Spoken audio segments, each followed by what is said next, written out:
তো বন্ধুরা, আজ আবার মাদা কিচেন ব্লগ থেকে অনেক দিন পরে আসছি।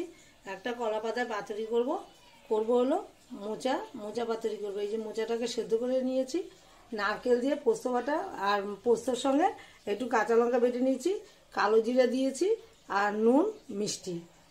তারপর দেওয়ার সময় এই যে সর্ষের তেল দেবো।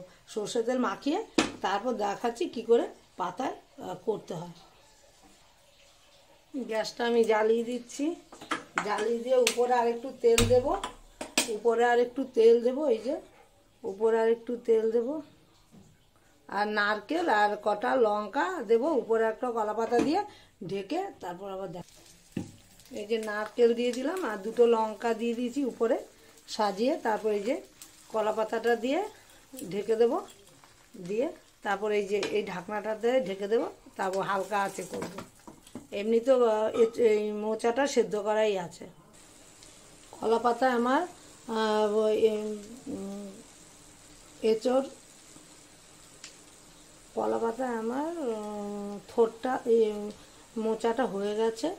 পোস্ত দিয়ে করেছি, দেখতে তো ভালোই হয়েছে, খেতে কেমন হবে জানি না। হ্যাঁ, আমার মতো একবার করে খেতে পারেন, ভালো লাগলে লাইক শেয়ার কমেন্ট করবেন, সাবস্ক্রাইব করবেন।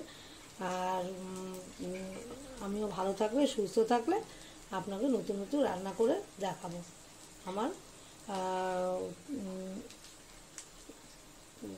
রেসিপিটা হয়ে গেছে।